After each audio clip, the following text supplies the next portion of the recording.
Hello everyone, welcome to Broken Arrow. We finally have ourselves the 1.0.1 patch, or 1.0.10 patch technically. Yeah. It's a good one, I would say, generally speaking. I think it is going to make US OP, and we can enjoy that for as long as we can. But we'll get to the meat of it. One thing I will say is it is 100% buffed Tungsten Rod. Because we are currently working a lot on the achievements, and yeah, there are some very interesting buffs that will help us with that. So yeah, let's get into it, shall we? So let's read it through. So, we continue to carefully listen to players' feedback. One of the most disruptive player behaviors in multiplayer battles continues to be players quitting matches prematurely. So what they've done is they've made it so it goes from 2 minutes up to 3 hours for systematic deserters. With this system, we aim to reduce the number of matches where teams are left at a disadvantage, helping to preserve balance and ensure a fairer gameplay experience for everyone. Now this is basically like over time, every time you leave, it gets worse and worse and worse. I personally think it needs to be more harsh. Like the first one should be like 45 minutes, you know, it should be the length of a game. Or maybe not the first one. Maybe like the first one should be like 15 minutes, say. Second one should be length of the game, because if it so happens that you accidentally close the game, or you know, you DC, right? Then you don't want to punish people too hard for that. But I feel like the second punishment should be harsher than it currently is. Yeah, we got the surrender option in here as well. I kind of like the way that they implemented it.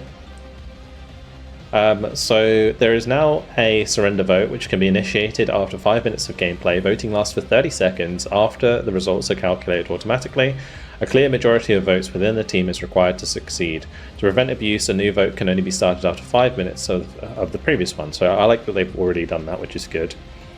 Now this requires 4 people out of 5 to vote yes in order to surrender, which I think is fine. I was worried that it would be 3, and people, especially like teams of 2 or 3 people, would abuse that. Like not necessarily abuse it, but they would give up easily. So the fact that it requires 4 people to vote yes I think is fine. I think that's okay. Then we got the anti-cheat, so the anti-cheat's being updated again, which is good. This is their new thingamajiggy, so air launch ballistic missile trajectory. We'll get to that in a moment. It does look cool. I don't know if you guys have seen the video that they did for this, but it does look very cool. Alright, surrender feature. Yeah, so this is the nitty gritty. I'm not going to go into it too much, but basically you need one less player than the total amount. So if it says 5 players, you need 4 votes. 4 players, you need 3 votes, and so on.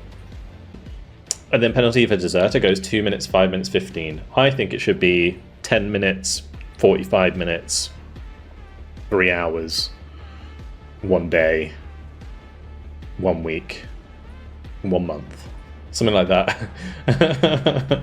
Like, I genuinely think it should be a lot harsher. Bang on! But the good thing is, as you see here in the note, these values can be changed in our servers without requiring any client-side update.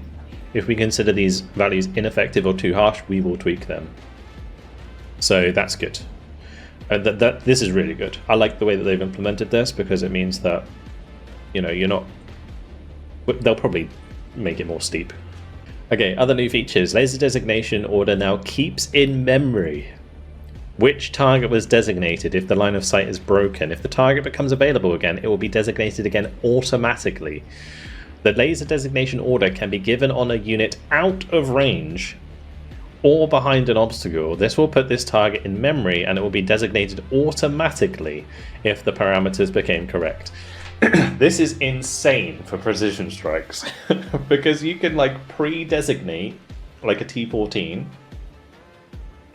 and then when you drop it, you're already lasing it. You don't have to especially if you're doing like the F-35 bomb trick, which they have nerfed or they will nerf in the future. But if you're doing the F-35 bomb trick at the moment, which is basically using a bombing strike instead of a precision strike, that shit's going to be really OP at the moment. Like, honestly, F-35s are going to be ridiculous for this patch. They really are. Added dynamic battle music in order to highlight the last minute of each phase. As if it wasn't intense enough already. Added a confirmation pop-up when deleting a battle group. That's fine. Added new improved models for BMD4, BTR MDM, and Cornet D1, including new armor upgrade. So now the BMD4 has a new armor upgrade. So they've done new models, and they have the up armor package as well now. So this is actually pretty good, because it's 16 armor, or 16 health, and you get quite a decent increase in armor. So the BMD4 is going to become very similar in power to the BMD3, or BMP3, sorry, when it's got its armor. Obviously this is still tankier, but actually I guess maybe not. I mean, this has more health, but less front armor, so maybe the BMP3, it's a nice unit, regardless. Okay, anyway, BTR MDM, let's have a quick look at that. BTR MDM, Rakushka. Looking nice, looking nice. I didn't really think these models needed changing, to be honest. All of them look nice. The Cornet D1 as well, got a quick upgrade. I feel like they have an intern. Like, this is how I feel about this. I feel like they have an intern that they're trying to teach, and they're going, oh, just upgrade this one. Like, give him something to do. I'll tell you why that is in a moment. Because if you look at something like the SU-27, it looks like a kid drew it. I'm not a fan of the new icons. I think they don't look as clean as the old ones. Both of these look way worse than these ones. And the reason is they have too many lines. So most of these are like outlines or like silhouettes, I would say, right? Whereas when they have too many lines, like the fins, it does make them look like they've been painted in paint. Like, they don't need the flaps and the ailerons. If you look at something like the Su-25, it's way cleaner. So yeah, I'm not a big fan of the icons, but I feel like they've got a new artist maybe who's working on that kind of stuff. Regardless, the new models do look good. They still look clean. All the models look clean in this game, though. You can now drag and drop units when unloading. I swear this was already in the game. I've literally done a tutorial about this on my tips. Tip: unloading into buildings. I need to do more shorts. Good tip. If you press U to unload, right, and then you click and left click drag, it brings up this arrow on the ground. And if you left click and drag to a building, it will unload at the spot you had your mouse first before you dragged. But this works outside of buildings as well, building automatically. A very, very useful one. So yeah, I don't know if they could add it so that when you click in a unit that you've just purchased, that you can then left click and drag. That would be great. If that's not the case. Alright, fix the infamous crash to desktop. There's just lots of general fixes here. After this update, at least one player fails to... I don't like this one. This is probably my least favorite update on this patch. After this update, if at least one player fails to connect to the game server, the match will be cancelled automatically. Like, you know that there's going to be a group of 5 people who cycle this out, and there's like opponents they don't want to play against. And so, yeah, it's just going to be kind of abused. I think the other side of the coin is there are going to be people who maybe DC before they join the game and then could have reconnected. I feel like it would have been better if it's like League, where you have like a vote to remake. You know, if a person hasn't connected for the first 3 minutes of the game, then you can vote to surrender and it gets a match cancel. I think that would be better. But yeah, I know it says players who intentionally disconnect by closing the game or unplugging their internet before a match begins will be flagged as deserters if they fail to reconnect. If an entire team does this, all members will receive a deserter penalty. But it only requires one, so why would an entire team do it for starters? And two, they're only going to get timed out for like 2 minutes. Or whatever it is, like 3 minutes. No, it is 2 minutes. It's 2 minutes. So you could cycle between 5 players, like, oh, okay, it's your turn to quit. And then they go, oh, okay. And then they jump out, and then the rest of the team just gets a match cancel, but that one person gets deserted, right? You see what I mean? So, anyway, regardless. Reconnect grace period increased. I do like that. Like the deserter penalty gives people a little bit more time to get back into the game. Like I'm always like, if I get DC'd, I'm like panicking to get back in, and sometimes you just can't make it in time. Fix various cases where players had a game freeze due to another player disconnecting from the game. I did have this the other day, actually. One of our team dropped a nuke. It made a guy on the enemy team DC, and it literally broke our game. like 2 people on our team just like froze, including myself. So fix the issue with texture flashing. That's fine, that's good. Optimized textures of every infantry unit, which should reduce VRAM consumption. Optimized infantry shader for potato graphics, so there should be better performance from this patch as well, hopefully. Fix an issue when loading from transport to building, resulting in infantry position desynchronization. This was when like units would like look like they're sprinting across the entire map. Fix an issue when restarting a scenario could result in getting the default deck. Fix an issue when switching ammo led to reset of aiming process. The interesting thing about this is it does mean that when say you're aiming at an infantry squad and then you have to change aim to a tank, it doesn't reset the ammo type, or like the ammo type doesn't reset the aim. Like I've seen this happen a lot. It's a weird bug. If you are aiming at an infantry squad and then you right click a tank, the tank will instantly fire AP at the tank rather than firing at the infantry. Yeah, that needs to be fixed. That's another thing they need to add. Fix an issue where players could receive more or less money than they should at the end of the phases. Fix an issue where units refunded in a transport were not available to be spawned again. Fix an issue in Forbidden Waters mission where players couldn't get the gold medal.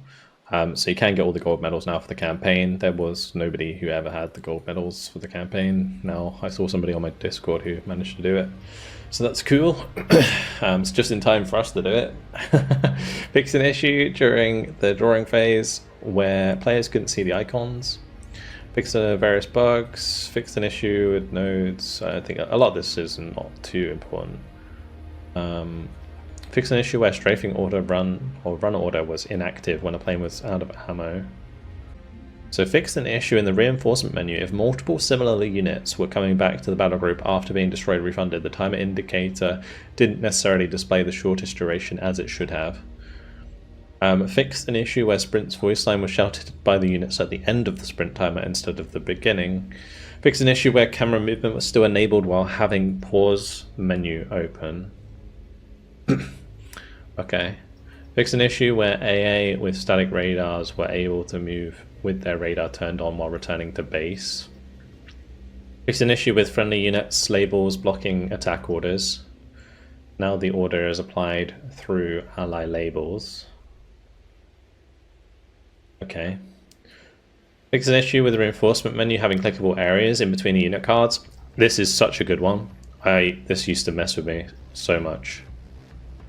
When you give like an attack order and it would like fling your attack order to like the corner of the map, there's a couple of things that do this. It's not just the reinforcement menu, but it's good that they fixed that. It also happens when you have your mouse close to the weapon systems at the bottom.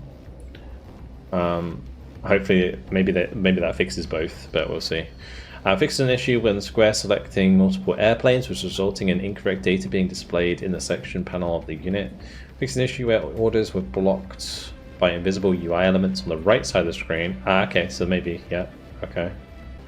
Fix an issue where the usage of tab hotkey while having a group of units selected led to airplane being added to the group instead of selecting it. I fixed an issue where alert messages would be displayed even when the UI was switched off. Fixed an issue where player was able to bind the same shortcut for mutually exclusive actions. Has this like messed with the with controls? Because I have it like for, you know, sprint, radar, and so on. But I assume not, right?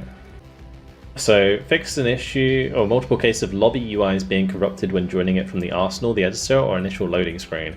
And I'm really hoping that this also fixes the like the load-in bug, right? When you're loading into, so like you're in the loading screen, you join the lobby, and then because you're joining into the lobby, when you actually load into the game, it bugs out. Because it thinks you're still loading or something. I don't know how exactly it works, but it basically stops people from connecting to the game. So hopefully that fixes that. Fixed an issue when deserters could gain elo if the match ended in a draw. Fixed mentor and supply raider medal condition not working, so we're going to see more of those. Logistics officer medal now requires 20 tons of supply instead of 25 tons, and airborne medal now requires 20 airdrop units instead of 50. So that's really cool because we'll be able to get more airborne badges when we're messing around with LDE. Fixed guarding angel medal not working correctly. Pilots refunded inside transports didn't count. Okay, so this explains why I didn't get the medal one time. I think it was on Kaliningrad we were trying to do this, but I think it was for the achievement actually. Fixed an issue with laser guided shells indefinitely orbiting around destroyed buildings. Sorry folks, the laser disco ball party is over. Feels bad, man. Feels bad. Fixed an exploit when the laser guided shells could almost endlessly follow a laser if you moved it further away. This should have been left in. Like, if you can do this mid game, then kudos, you know? I don't know. They shouldn't have fixed that. Like, for real. Like somebody guiding a shell like halfway across the map with multiple lasers. Like, come on. Fix an issue when the mirror wasn't able to hit infantry in buildings in some cases. Fix unload command node unloading immediately when target position was used in the node.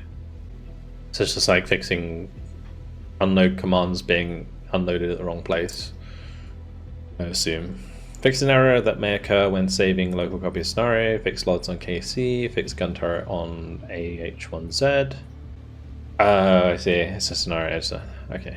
Fixed animation during airdrop. Fixed unique camo for the Su-30. Various missile effects improvements. Updated lighting points in every missile. Removed frequent flickering. Added lighting. I'm really curious like how this looks, because there was a lot of flickering, but it was kind of useful. I actually kind of like the flickering because you could see the missiles quite clearly as they were coming in. So I'm not sure if I'm going to like that change or not. Anyway, the Fletcher missiles now have a proper effect.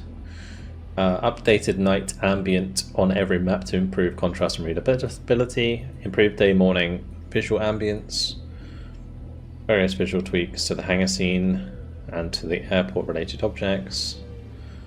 Several units received unique icons. So we saw some of these icons. I'm going to have to learn all of these again, which is kind of annoying. But I wonder what the CJ one looks like. That's probably one of the most important ones. Okay. It's not that different. Alright, Baltic invasion scenario has been improved. Cool. Alright, now on to balance. So I'm not going to read all of this. We'll just get straight to the balance change log. So KH-32 missile now lofts in high altitude before diving on its target in reality. Air defense units use their high altitude optics and weapon range to intercept it, which is really nice. So it's just going to make it easier to intercept those missiles. And then KH-29 aim time increased from 1 to 3 seconds to prevent instant blind fire against SAM sites. I never felt like these were any good, so I don't know how I feel about that. I guess it's fine. Cab, aim time reduced. I like this. It's going to make the cabs good again. Or like, not good again, but like more used again. Cab 1500s are really fun. So yeah, I like it. I mean, they could have even gone to 3. I mean, it's the same as like a JDAM, right? I mean, what's a 2,000 pound JDAM at? It's like, it's obviously the 1500 is bigger, but This is 4 seconds as well. Okay, no, it's fine. That's fine. Alright, vehicles with reloadable short-range AA missiles, reload time reduced. They basically buff SHORAD across the board for vehicles specifically. But the big one is for US air defense vehicles with a single pod of 4 Stingers, reload time reduced from 20 to 30 seconds to 15 to 18 seconds. Like, this is pretty big. And then when you have double, it's reduced less. I guess this is based on stress, right? It's like 20 unstressed and 25 when stressed. I don't think it's really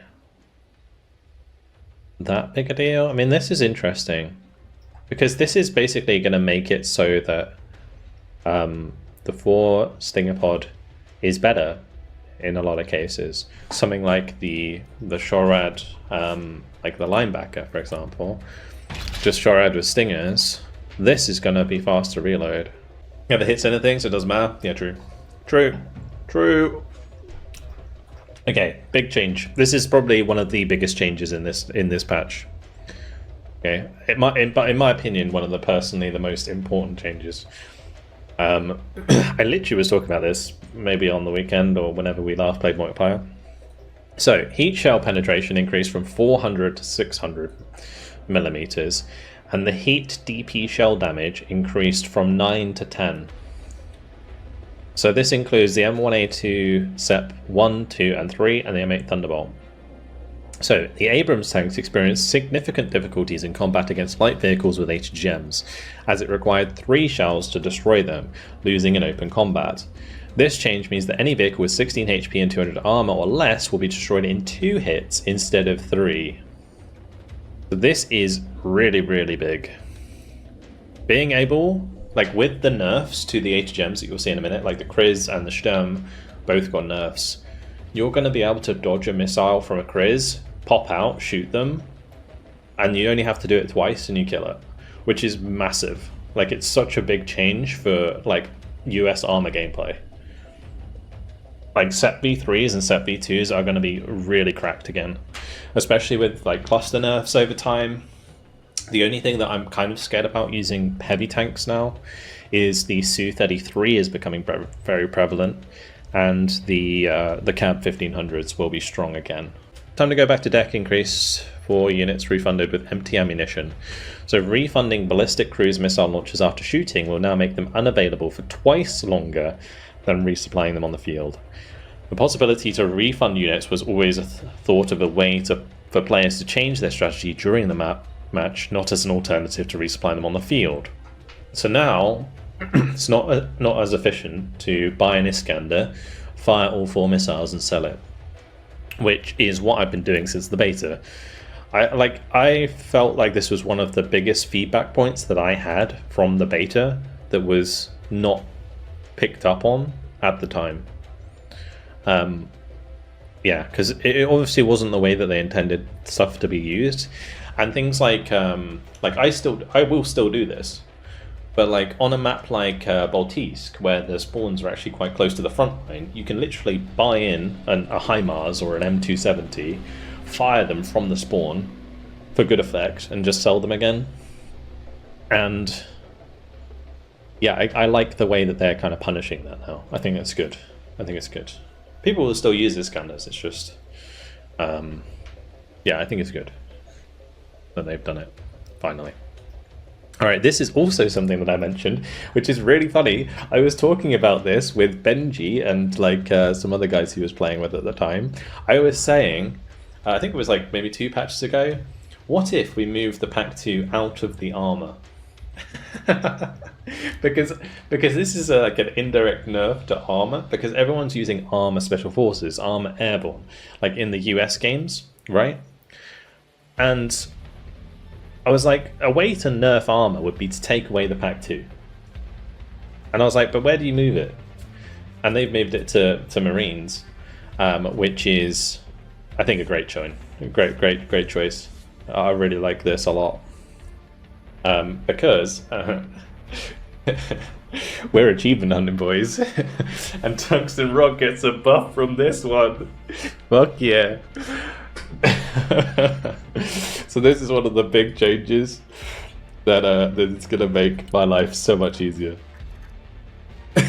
So I've been playing with Marine Airborne, and we've been shafted so hard by having like no good AA, but now I get pack 2s. Oh, the dream. The dream. No more slabby rabbies. Pack 2s. And then the Patriot Pack 3 has been moved from Striker to Armoured, so now Armoured gets the Pack 3 instead, which I think is fine. Pack 3 is still okay. But yeah, generally good. I mean, the reason they changed this is not the same reason I would change it. Like, I always thought that armor needed a nerf because it's one of the main specs that everybody picks. Like in Taha Elo, it's probably like same on the Russian side. Everyone goes guards. It's guards plus something, and on the US it's armor plus something, right? So yeah, now they've got the Pack 3 instead of the Pack 2. It's a nice sort of like nerf to armor. But yeah, they said having both Patriot Pack 3 and Pack 3 MSC and Striker specialization made them redundant.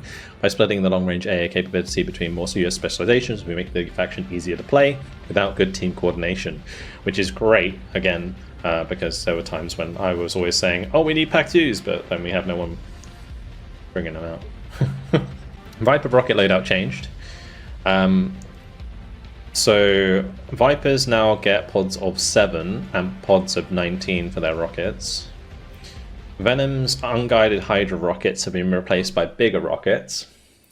So now you can get Venoms with 19 rocket pods, which is pretty big. Like having 38 Hydras on these is pretty nuts. These are going to be really useful. But we of course won't do that because we're doing door guns. And added the Zuni rocket option for the Super Cobra. So this is cool as well. Like I might put Zunis on there instead of Hydras. Yeah, very cool. So Zunis are nice because they have increased range and damage. So like the Hydra's 1200 range with 3.5 damage, and the Zuni is 1300 meter range with 6.5 damage. So very, very nice. And you can have like 2 sets of these technically, right? So you have like 4 pods, 16 Zunis. Nice, nice, very nice. Right, so APKWS guided rockets are mostly seen as small 7-tube rocket pods rather than the big 19 ones. Following this real-life observation allows us to make choice between APKWS and Hydra options for more meaningful in game. It doesn't really make a difference in the grand scheme of things. The only reason you really used the guided missiles over the Hydras was because of the increased range. So, yeah, I guess we're just using the Hydras now. No one's going to use the guided ones. Actually, they might do. Actually, saying that, now that you can predetermine your laser, maybe guided missiles or rockets are going to be better than they used to be. And they added the new door gun. Okay, so another tungsten rod buff, guys. Another big tungsten rod buff. Okay, I asked FLX himself. And he said this should count towards the achievement. Pog. So we can upgrade this even further to get that sweet, sweet damage. But I don't know if I'm going to. Yeah, they get the big boys now. I don't know if I'm going to. The reason being is the miniguns also got buffed. I'm not sure if the DPS is better on the GAL-21 or the miniguns. We'll get there. 1 second. Okay. Guardian moved from a Special Forces to Airborne. I don't know why they did this, personally. Because now Airborne has 3 Apaches in it. Right? Or 2 Apaches. Is it 2 Apaches? 2 Apaches. Oh, 3 Apaches. Yeah, you got the Apache, a Longbow, and Guardian all in the same spec now. Why? So I don't know why they did this. I think having the Guardian and Special Forces was fine. DAP receives the option to carry Hellfires or daggers on the outer pylons. This is nice. I like this buff for the DAP. Where is the DAP? DAP. So you can now put Hellfires on the outer ones, which is great because you have daggers on the inner. So you can have dagger, like a full rack of daggers on the inside and then 4 Hellfires on the out, and it's 205 points with 25% ECM.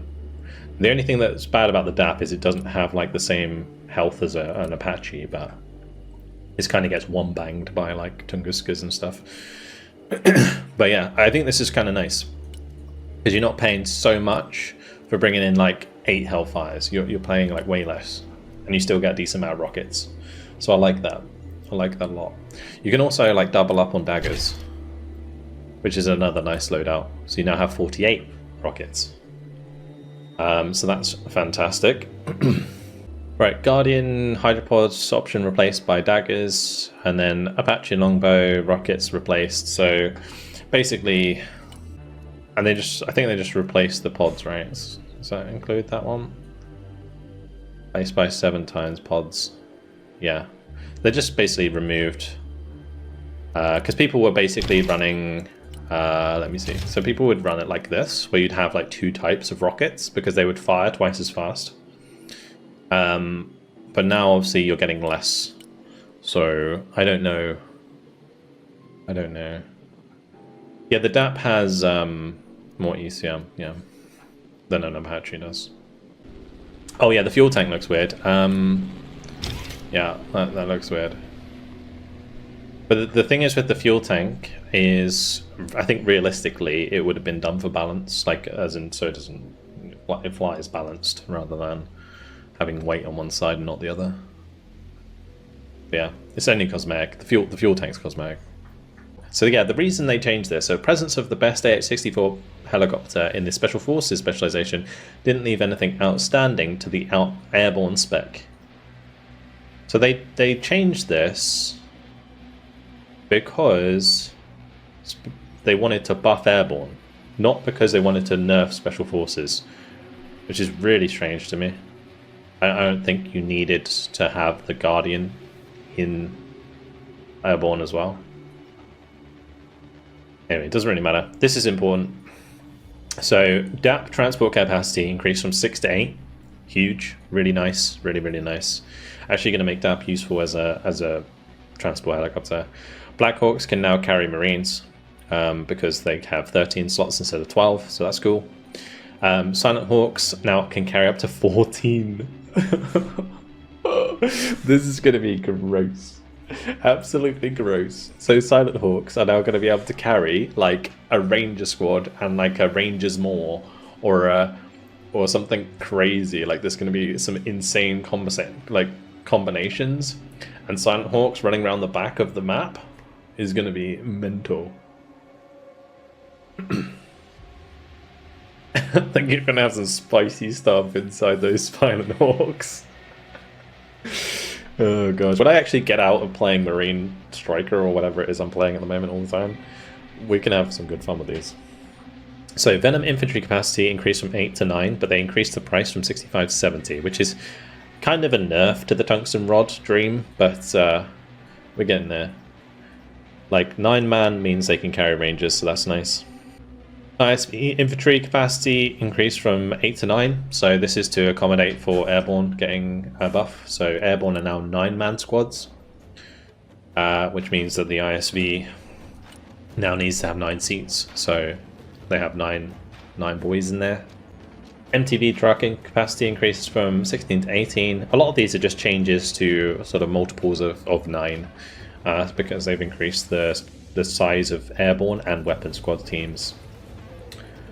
So airborne price has been increased and weapon squad size has been increased. They've also increased the prices of like all of these trucks. But the whole idea of this is this should make US decks easier to build and play, which is fine. I'm not a huge fan of the Silent Hawk change. I think that's kind of silly, because it's going to create more infuriating gameplay. Okay, next one. Ranger standoff configuration rifle. from M4A2 Mod 2 to M4A1 URGI, which is a 0.3 damage buff to Rangers. Now personally, I thought Rangers were strong already. Now I saw a lot of people using close quarters versions of them, but like standoff, I always thought was good because the double DMR makes them really strong. A lot of people overlook this, right? DMRs are really strong. And I think it was Beegs who put me onto this, Beegs and Jam. He did a test with like airborne versus Rangers at 400 meters, and Rangers won by a long shot every single time. It was like there would be like 5 people left in the Ranger squad, and the airborne squad would be dead. So like at 400 meters, Rangers were king, right? And now they're going to be even better.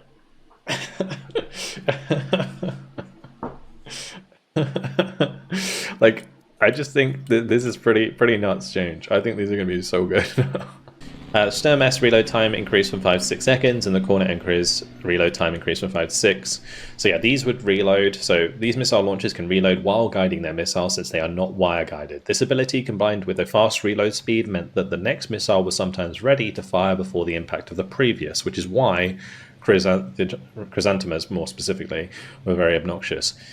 So they've increased the reload time, which means that alongside the buff to damage on Abrams is going to make it so that the Crizzes are going to be a lot easier to kill. Because you're going to be able to just like duck behind a building. They're not going to be able to reload before you pop back out and shoot them again, which is really nice. So great change. Kind of nerfs what it was a very annoying unit. Tank don't two-shot to armor up. Oh, it does now. Does it not? It's like if you got 200 mils of armor, you will two-shot. It's less than that, I'm pretty sure. This one. So heat shell penetration says Abrams tanks. Says this change means that any vehicle with 16 HP and 200 armor or less to be destroyed in 2 hits. Wait, what's the Criz?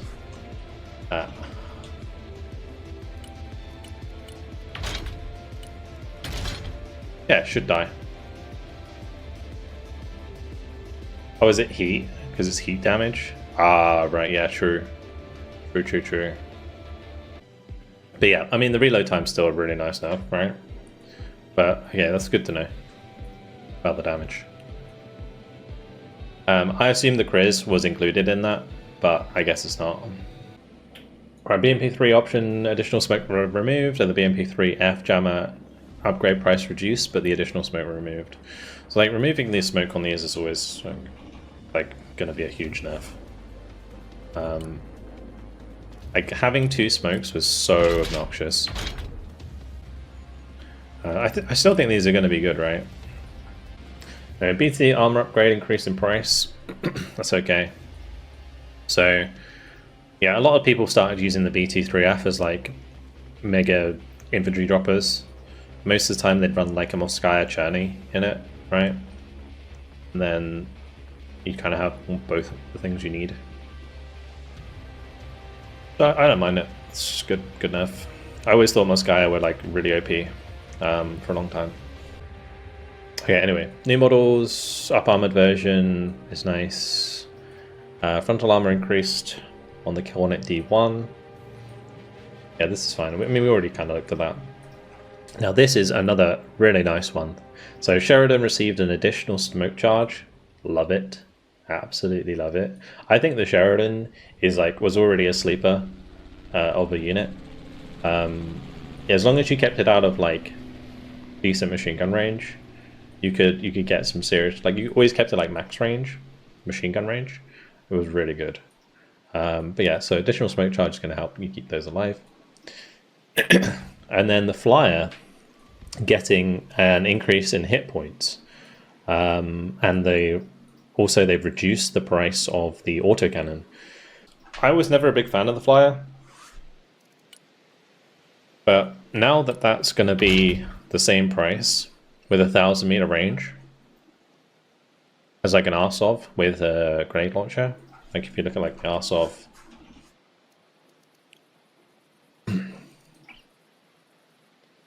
with a grenade launcher. It's like 50, 55. Having 10 HP is going to be kind of nice. Our swords are really, really strong. And it's nice that they're kind of giving you an alternative, which I think is only available in the recon tab, so it's not like you're going to be able to spam them. Anyway, BMP2 without Conkers for 50 points. I don't know how these are going to be. I mean, it's just more spam for mech. Would you rather have a 50-point BMP2? I don't know. I don't know how I feel. Obviously, like, you know, you've got 7 seats. It's the same seat. Maybe. Alright, anyway, SBH has had cluster loaded, which is nice. Gonna maybe make them sure, but I mean, I don't know, to be honest. I mean, the increase in accuracy plus cluster rounds added could make this okay. I don't know, I'm gonna have to test it out. So, battleship truck armor has been increased to match the upper armor attempt. So, battleships I always thought were good anyway. I literally released a video a couple of days ago showing how effective these can be. They've now got more armor, so they're more resilient to machine gun fire, which is nice. It's basically the change. Yeah, it's gonna be fun. Anyway, fixed vehicles, missing laser range increase, so that's good. So basically all vehicles in the game now have laser increase, including helicopters. For the ones that missed it. Smoke rounds have been added to the Hawkeye. More smoke loadouts for mortars. Basically what they did was they made the HE smoke loadouts just have more smoke, which is good.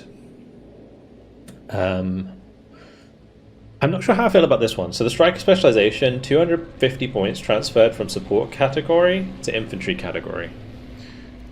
The one that I found this affected the most was striker special forces, which I really don't like now. This used to be my favorite deck, but you're really limited.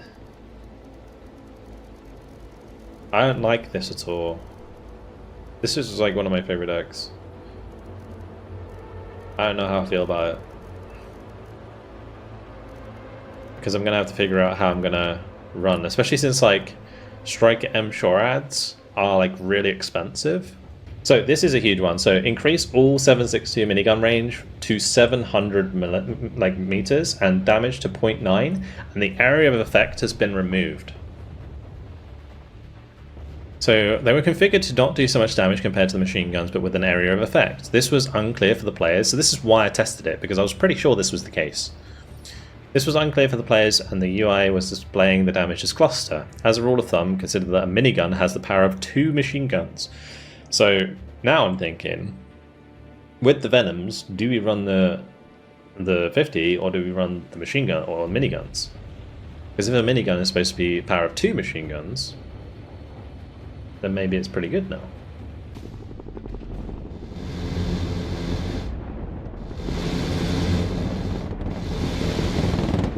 Minigun's better, is it not? Minigun's better.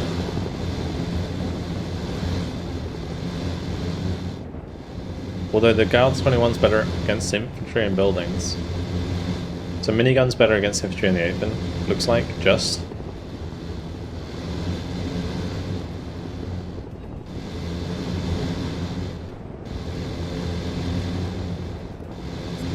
Yeah, I guess that is something, is the guy's better at range. But I don't care about pen because I'm only killing infantry for the achievement. This is going to be a nice change for vehicles on the ground, I think.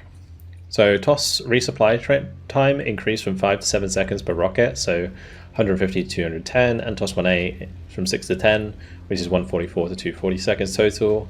So we wanted the players to be more thoughtful about when they use... I made a funny joke with this, with Robbo.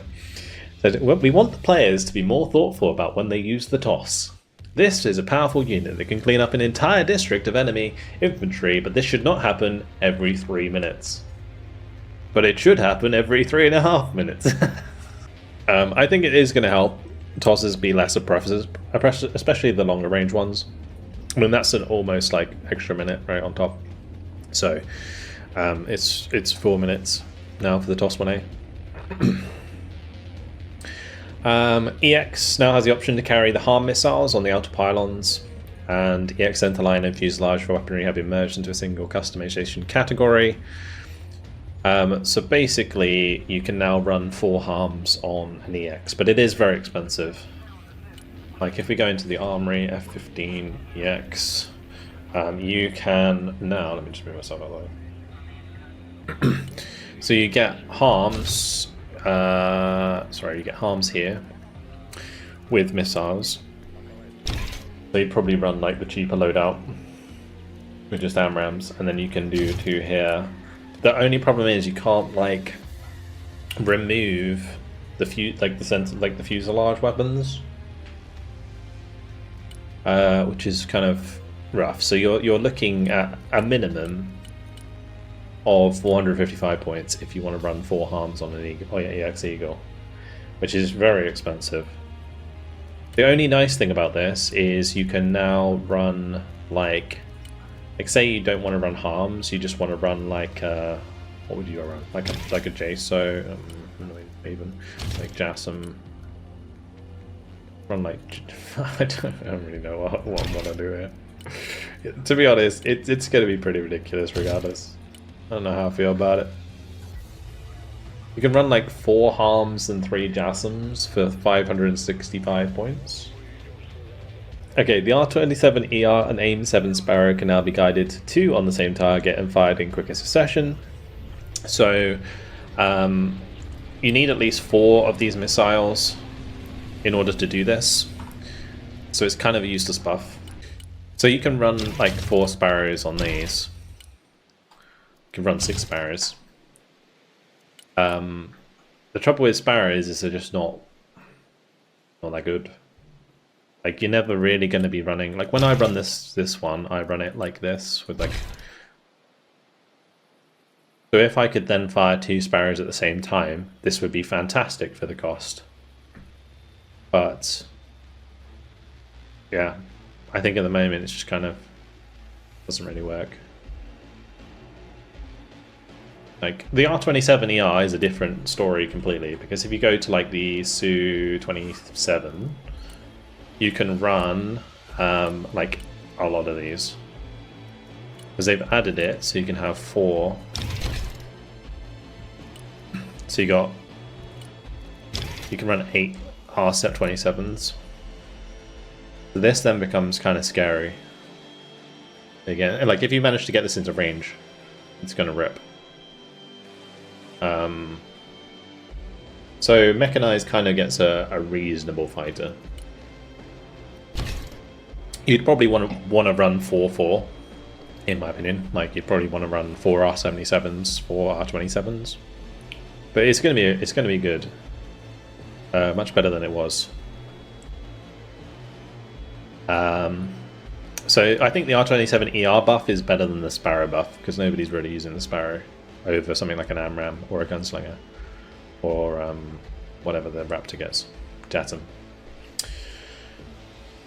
Alright, Su-2033 ECM upgrade price. I hate this change. This is probably one of my least favorite changes, because the Su-33 has really started to be abused. Like the rocket loadout on these things are so good at knocking out tanks. And so now you can run it with like cheaper ECM pod is kind of gross. I don't like it at all. And you can run it like this, literally. 245 points. I mean, you can run it even cheaper if you wanted to, but this will kill a tank. I think it's this loadout. It's insane. I've had my V3 Seps one-popped by this thing. So the fact they've reduced the ECM price on it is criminal. Anyway, Su-27 option, so we just talked about that. BMP-1 and BRM-1K can now fire on the move, which is fine. It's a weird change, it's not realistic, but who cares? I don't know if this is going to make the BMP-1 really strong. When I say really strong, I mean efficient. because the BMP-1PG was already a pretty good loadout because it spammed grenade launcher. So this could be kind of obnoxious if it can also fire its main gun now as well. Yeah, it definitely makes them more efficient. Does it make them too efficient? I don't know. This is pointless. I don't know why they changed this. Like, UR77 buff. Sure, it needs a buff, right? I'm not going to say that this does not need a buff, but it does not need a price buff. It needs an armor buff or something like that. Because the reason this sucks is because it dies so quickly. Like, even if you give it like the armor package, it's still like suffering because of 20 front armor. Alright, air to ground, anti-tank missiles, launch margin angle reduced and missile seeker angle reduced. So the launch margin angle is the angle at which the missile can be launched compared to the axis of the plane. The seeker angle is used to reacquire a new target if the original target is lost. As a result, these missiles will be fired at targets closer to the indicated strafe area. This is a nice change. As much as I hate that Mavericks are getting nerfed, it is going to stop Mavericks going, woo, yeah, like off into the middle of nowhere and killing like some random fucking shit that you didn't even see.